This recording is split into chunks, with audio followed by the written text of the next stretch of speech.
Let's see what happens when we dare to color outside the lines. You're listening to Colormixology, the debut podcast from Sherwin-Williams.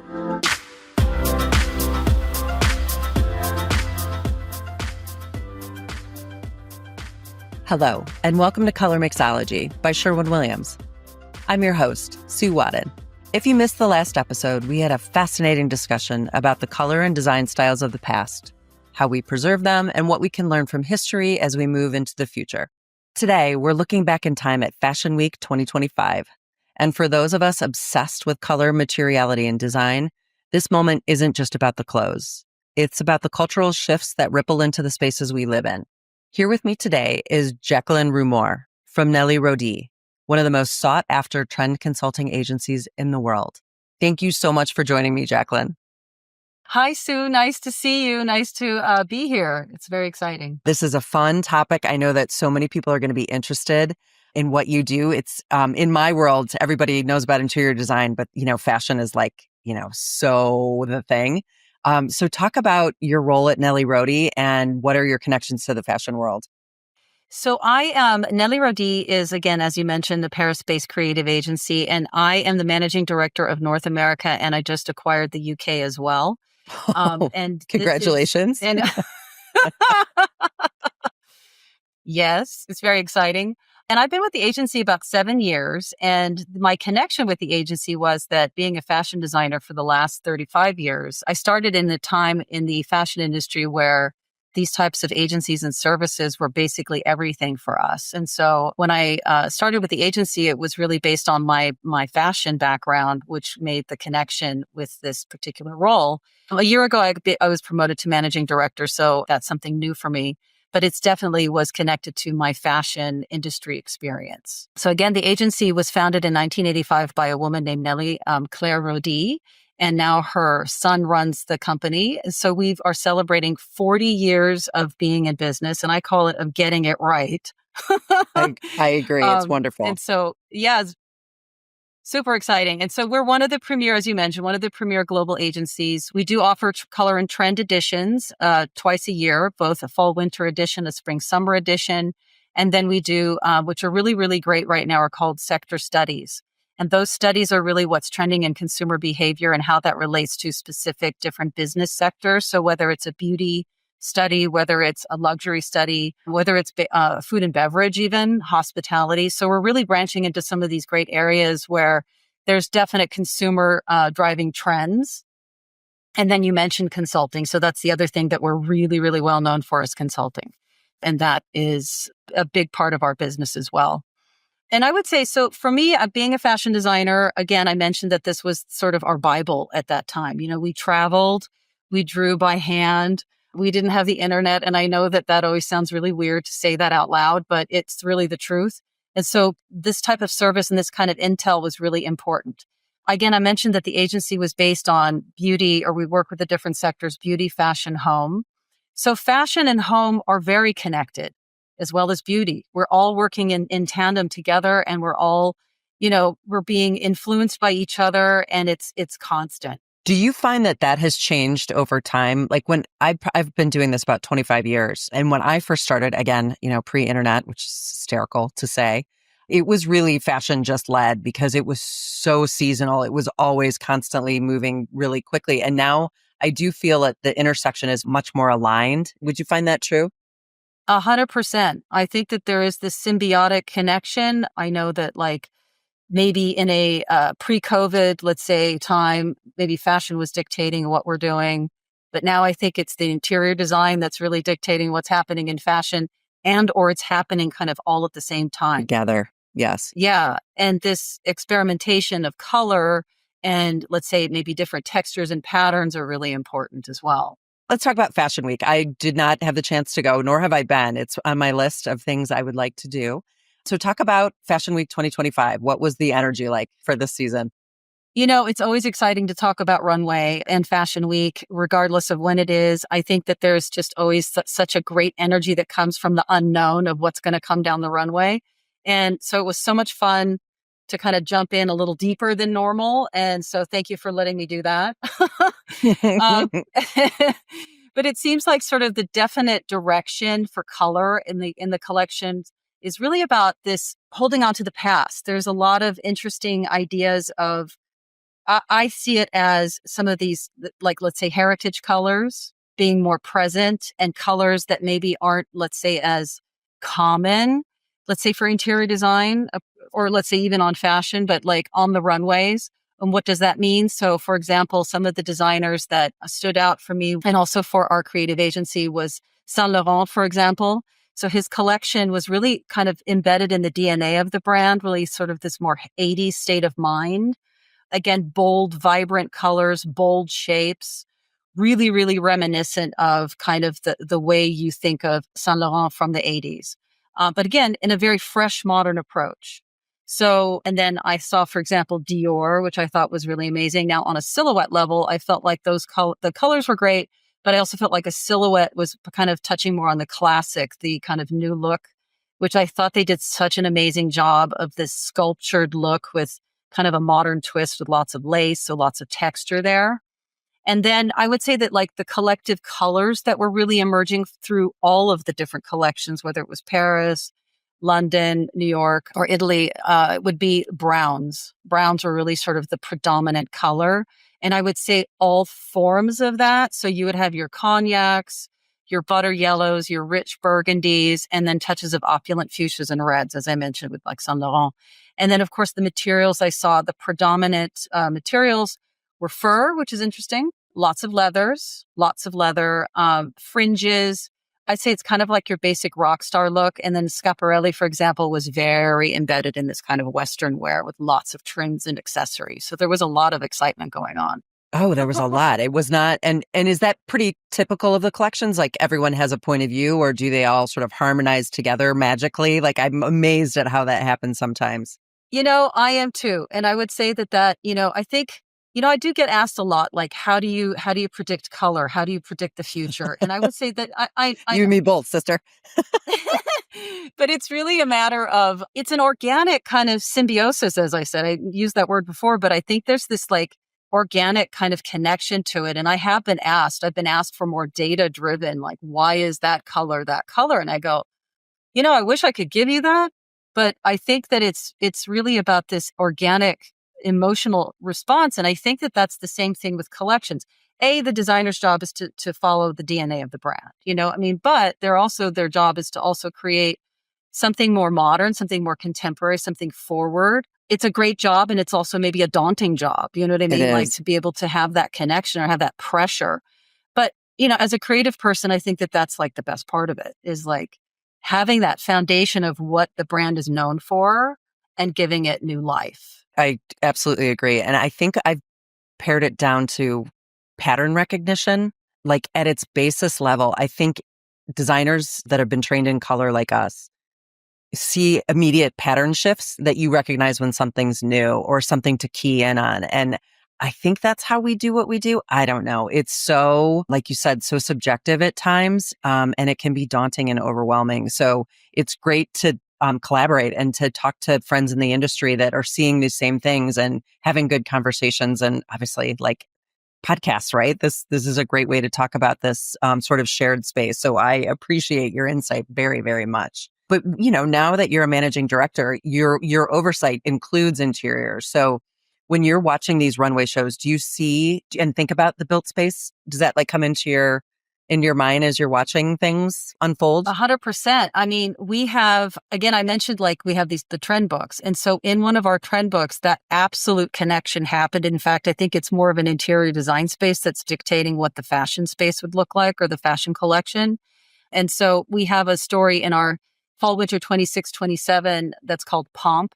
And Pomp is really about this kind of deep rooted foundation in landmark colors that I mentioned again. But those landmark colors are really touching on this like expression and fascination of these bygone eras that we oftentimes romanticize. So this romanticized idea of colors is really important. So they sometimes also come with a deep cultural significance. In this case, this story that we have, Pomp, is really kind of, again, more lavish materials, the velvets, the browns, again, the cognacs, the metals and all the other things that come with that. So that I felt like was an amazing, felt more interior design than it was, let's say, fashion, although it is still very fashion driven too.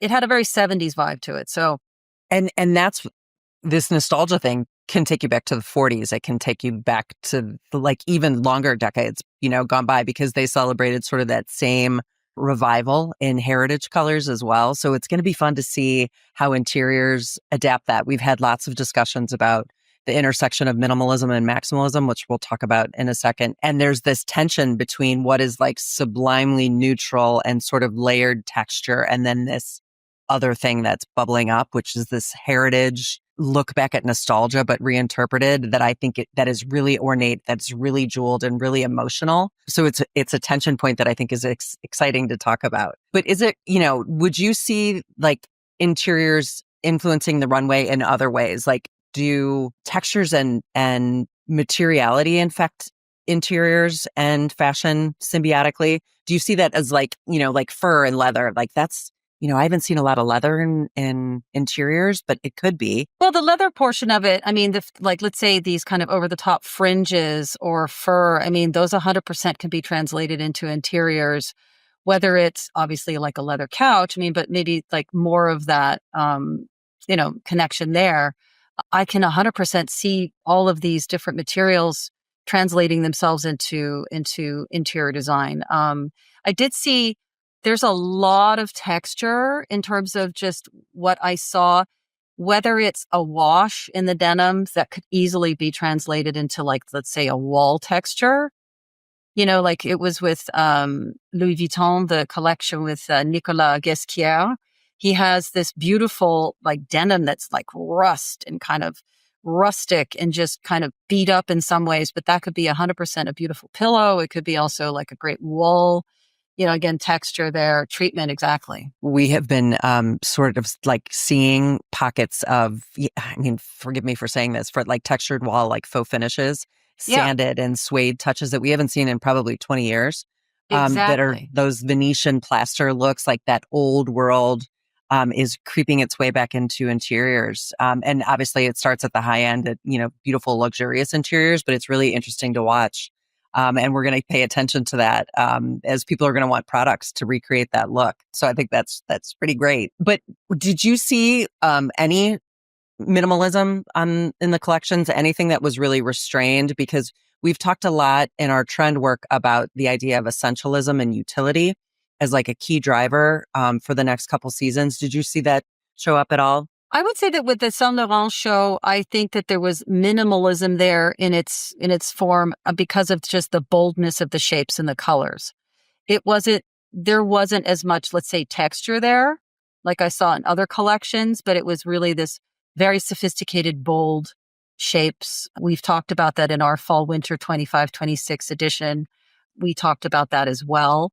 And so that's what I would say I saw more of the simplistic side of it. I think there was just a lot more texture, a lot more layering, and maybe it lends itself also because it's the time of year, the fall winter season. You tend to get more burnout velvets. And I saw some of the predominant things were really about this amazing use of color. That's really what I saw, along with the fabrics and the different layers of texture. So there were these pops of color in there. Or let's say in the burnout velvet, it was like maybe a great marriage of different colors together against maybe jewel tones, but then with some kind of accent pops, of color. Oh, I'd say red was kind of the more predominant color there in terms of accent. As an accent color. So you had mentioned browns being like the color of the season, and we are tracking that as well. We had a brown in our color capsule of the year. We know Pantone had I think Mocha Mousse is their color of the year. Do you see that continuing, this sort of rich ripening of browns? Very much. In fact, our creative global director, Cécile Rosenthal, she said, brown is the new black. In my opinion, my humble opinion, it's so much more versatile. It lends itself, again, post-COVID, coming out of the like natural neutrals, all of those things.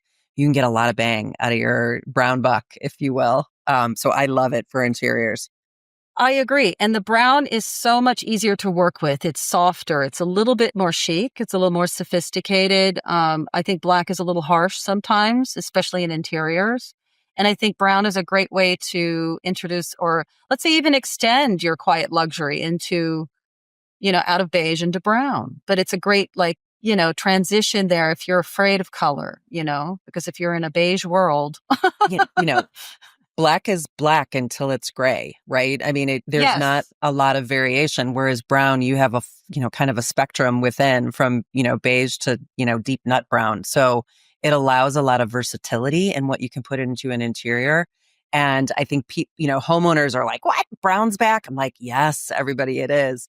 But designers are really getting excited about it. And maybe it's not about, a full brown interior, painted wall, but maybe it's about the surfaces that you put in. So maybe it's deep, rich Cordovan sofas and rich tapestry rugs and sort of like elements that you pull into the layering. That on our team, we've talked about layered maximalism, like neutral maximalism, where you maybe have a monochromatic palette, but you build in that excitement with layered textures and pattern.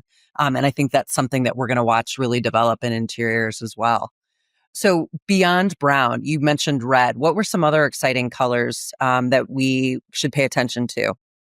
Well, again, because it was the time of year, the fall winter season, but I saw a lot more cognacs that kind of work off of brown. Of course, yellow in a butter sense, butter yellow, like lots of, from Chloe to even again to Dior. There was a lot of use of this beautiful yellow. We actually every season have a color of the season. And so that's what our books come as, the binder color. I don't know if you knew that. I do know that. Yes. So yellow was a very interesting color because for spring, summer 2026, we had actually been, because, we're at this 2-year predictive space. So I'm showing things 2 years ahead of, because I'm working with so many different industries. So we had been in a brown state of mind, because that makes sense. And then when the yellow popped up, I was like, oh, this was so exciting, because I was like, oh my God, yellow. And it just made so much sense because it works so well off of the previous palettes, let's say. And it just started to it's got itself inserted into these different areas. And so yellow works beautifully, obviously, with brown. It also works really well with some of the burgundies and some of the different colors. And what's also kind of happening is there are colors that are now stretching outside of that sort of traditional time of year. And that one color would be pink. So pink is no longer a color that just sits in spring, summer. It's really now an all year round color, which we've also talked about in our fall winter 26-27 edition. We actually start in the book with what's called colors on the radar. And so we're addressing different groups of colors in their kind of ranges and families. So we're addressing, I think it's like 9 different ranges of colors between smoky grays, chlorophyll greens, pink, of course, as I mentioned, is now this year round color. Burgundies, we saw a lot of those on this particular runway as well. Again, that lends itself to working beautifully with brown.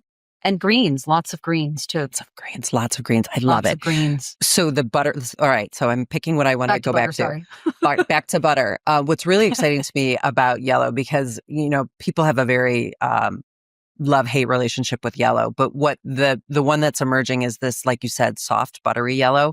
And it looks fantastic in interiors. So whether it's your kitchen cabinets or a piece of furniture or some small touch, it can really add a lot of life to a space. And you don't really have to paint your whole interior yellow. So again, those little touches are going a long way. You start to see them in shelter pubs, like on the front covers. They're featuring yellow in big, impactful ways. So I'm excited about it as well. But I do love the transseasonal approach. Because amber was like a key material and finish that we saw when we were at the furniture show last year, everywhere. So amber glass, golden, like that sort of golden glow on all sorts of finishes and surfaces, was definitely telling that warm story. So I don't see that slowing down anytime soon. There was a lot of talk of purple this year. Did you see any purples on the in the collections?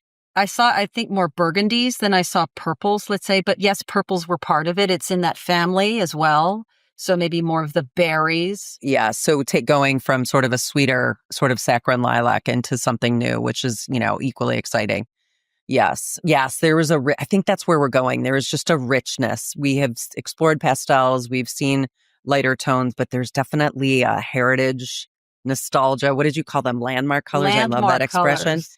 Landmark Jacqueline, colors. I will quote you when I say that Okay, moving forward. good. I love it. That's a NellyRodi. That's a NellyRodi. So in the fall winter book, we separate colors by landmark colors, which I mentioned, surprise colors, which are kind of these like feisty, vibrant, energizing colors, and then altruistic. So those would be more soothing.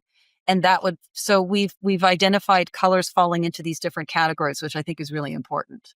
Oh, I like that. Well, I love your books and consume them. It's my go-to resource. So, anybody that wants to come into my office that works at Sherwin that's listening, I will show you your books. They're pretty amazing.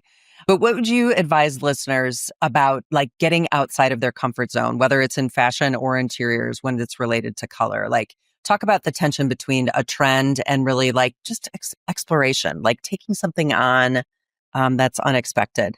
I just think color is the one place where, whether it's fashion or whether it's your home, is where you can really experiment and really have a good time.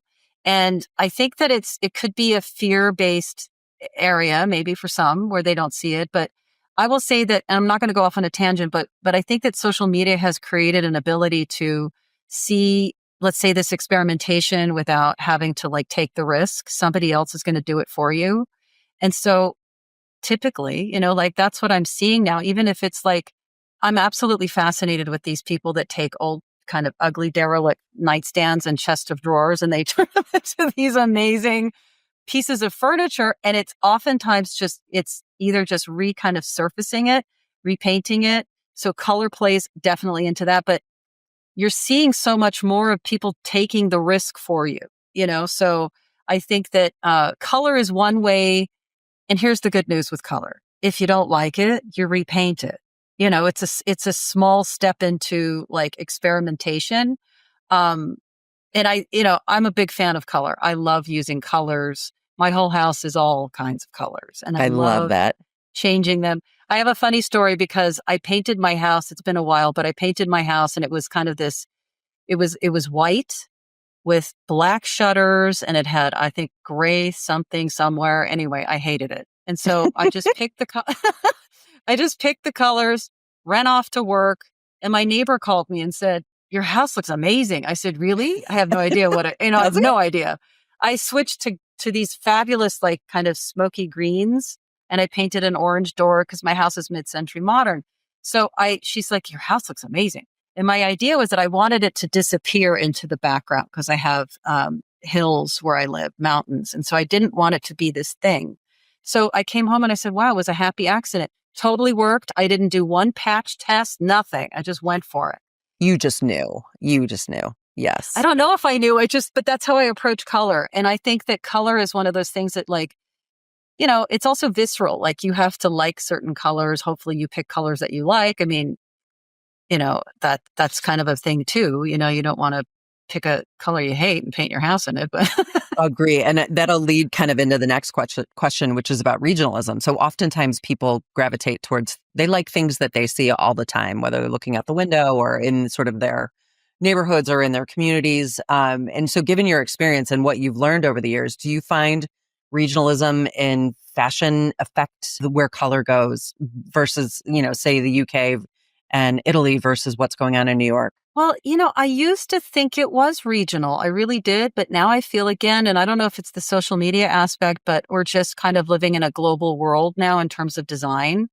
Again, back to like when I started in the industry and you as well, that we didn't have this ability to, we also live in this very standardized world. So again, back to the social media aspect, when one thing happens, it's like everybody knows about it. So, I think regionally, I'm seeing like architecture and I'm seeing colors really kind of becoming more universal. And it would be that like you might think of LA as a certain, let's say, aesthetic, but you'll see that in New York or you'll see that in San Francisco or you might see that in Dallas. And so we're seeing more kind of, I think, more universalism in a sense. I don't know if that's a word, but I'm seeing this kind of almost standardized color palettes. You could absolutely make the case for that, but you can also see when like there's like heartbeats of color, like a color moment happens and you see that and then all of a sudden it starts popping up. And Yeah. I love that for interiors. I think it's exciting and it's frustrating. Designers get frustrated by that because, their clients will ask them for things that are, outside of the norm for a typical designer. But I think it is just because of, color has coming back into the fold after a really long hiatus. So it's good. I think this is all good. And where I'm seeing, let's say, I think where it's happening the most and the best kind of version of how to use color and how to see things in a different way is in hospitality. I think that the hotels are phenomenal. Like the designers, we have a fabulous designer here in LA named Kelly Wursler, and she does. She's amazing. I know. She's amazing. She is. And so I love her global kind of artisan approach to what she uses. I love the colors. I like the use of color. I love the use of all the textures. And that look, for example, will be, let's say, probably in Italy, or it could be in LA. It could be anywhere. And I think that hospitality is this amazing space where we're seeing just much more use of all these great rich patterns and materials and textures. And I think and cafes, restaurants, same thing. Would you say that that's your big takeaway? Was this richness sort of prevailing? Yes. Like that's what we should take into 26 and 27. I guess talk about that just a bit more based on what you've been seeing, tell us what we should be paying attention to. I think we should be paying attention to, again, we talked about it, but these kind of nostalgic or this kind of relation with the past a little bit, but kind of giving it this fresh life into the future. And I think that that's what we saw on the runway, the fall winter 25 shows just recently. And again, this idea of using browns and any kind of colors that harmonize with that. I think that that's what I saw, in terms of just the runway direction. Yes, love it. And again, one more thing I'm remembering that I wanted to ask about pink. So this sort of trans-seasonal approach to pink, is this like a soft pink? Is this vibrant pink? What sort of pink are we classifying? We show it actually in ranges, in a certain range, and it actually touches on a little bit of mauve in one aspect. It touches a little bit on coral in one, and then it's kind of more of a, let's say, traditional pink, let's say, but we're showing this range of pinks, and it's also non-gender in terms of how we're approaching it as well. So it's no longer just for women. Yes. And so pink is a really important color. And we show it in such a fabulous range. I almost feel like I need to get it for you. No. Show it. We're on camera. You got it. Just like pop it up so people can see it because we're recording. This is the fabulous book. Yeah. And like I mentioned, the colors on the radar, but I'm going to flip to the page on pink. Well, and while you're finding it, I stand up for coral in every way. I love coral so much. Oh, look how pretty. Oh, how yummy is that? Amazing. So you can see like, it's almost here. I missed one. It's almost like this. So it's a mauve. It's in there, but it's a little bit almost on the taupe side. So what a great way to kind of like inject a fabulous color into your quiet luxury space. Completely. Well, and we had talked about that. That was our color of the year a few seasons ago, was Red and Point, which was this sandy, almost like clay bisque, warm, neutral. It was beautiful. But for maybe I was a little too forward in talking about it at the time because I got pushback like, this is too much. I couldn't put this in my interior. But it was an indication of what was coming. And now look at, these colors, this warmth is really, really prevailing. Can I ask you a question? Yes. You just touched on something that's really important when it comes to design. And I think that this is definitely a fashion versus, it's all designers probably face this struggle.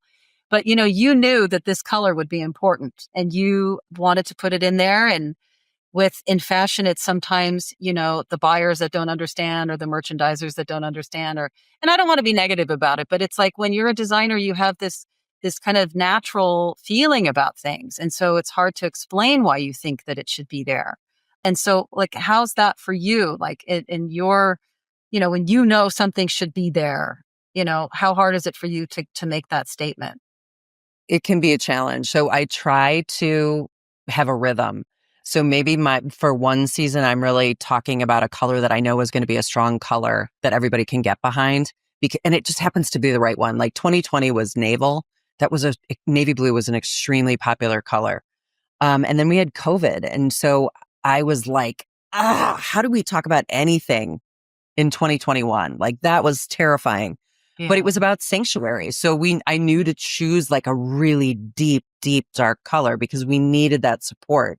And it was a great color. And then the next year was all about green because it was 2022 and we were post-COVID. So like the rhythm that we were talking about colors has really worked for us. And then I wanted to shake things up in 23. So it was about this sort of sandy beige, which was startling for people. They were enjoying green so much. They're like, why are you telling me about to go do this? Again, you use the data, you use the research, you use your partners like NellyRodi, right? Like you are a strong partner for me. It is like when I have an instinct, it's often validated by the work that you do. So I feel good about the recommendations and I'm never going to recommend something that's not going to look good on a wall. Truly, truly at my heart, I'm an interior designer by background.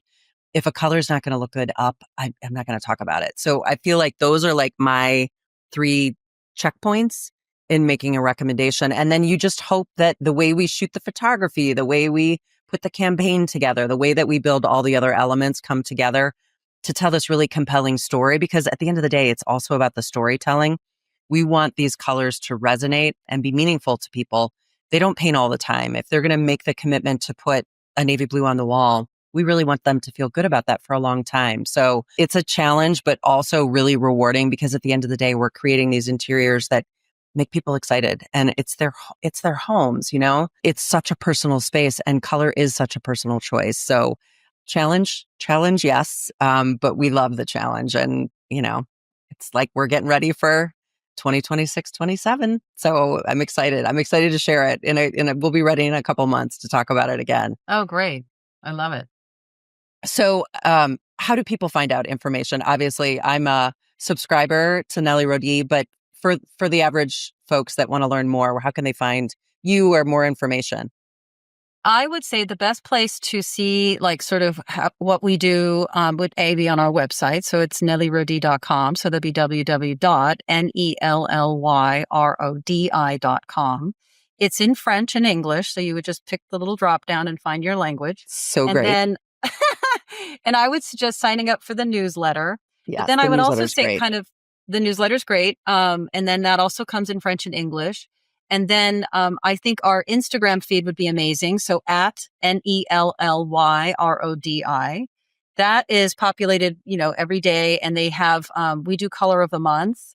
So we do this amazing like little reel that goes and they show all these great images. And of course, you know, we have our brand or our agency has its own, you know, DNA as well and look and you know, you've authenticated it by saying that it's a good, you know, resource for you. And, you know, for me, when I used to be the user, when I started in the industry in fashion, this was always my favorite publication because it was always colors that I saw that you could use. It wasn't some ethereal, weird color and it applied to everything. No, I'm just saying. Right. So it's true. It's really true though. Yeah. I mean, and we do storytelling. So like part of our seasonal, you know, how we describe the season is always through storytelling. We give you the colors. It's an amazing tool to actually use for so many different industries. And, you know, of course we do, like I mentioned, fashion, beauty, and home. So we have that sort of focus there. And I super love your beauty as well. Even though I don't talk about beauty as much, I consume those reports like crazy. It's wonderful. So it's a great resource. So we're gonna not take up any more of your time. You've been so generous. We really appreciate this. Thank you for joining me. We'll have to do this again next season. Talk about spring. I don't know. We'll do something great. Let's do it. Love it. Thank you, Jacqueline, so much. Thank you. Have a great day. Before we go, we'd like to take a moment to congratulate our May Designer of the Month, Liz Goldberg of Carolyn Leona. You can find her work and contact info online at carolynleona.com and show her some support by following at Carolyn Leona Design on Instagram. Thanks so much for listening. If you enjoyed this conversation, please consider subscribing, leaving us a review, and telling others about our show. Tune in next time as we continue to explore the wide world of color and design. See you next time on Colormixology.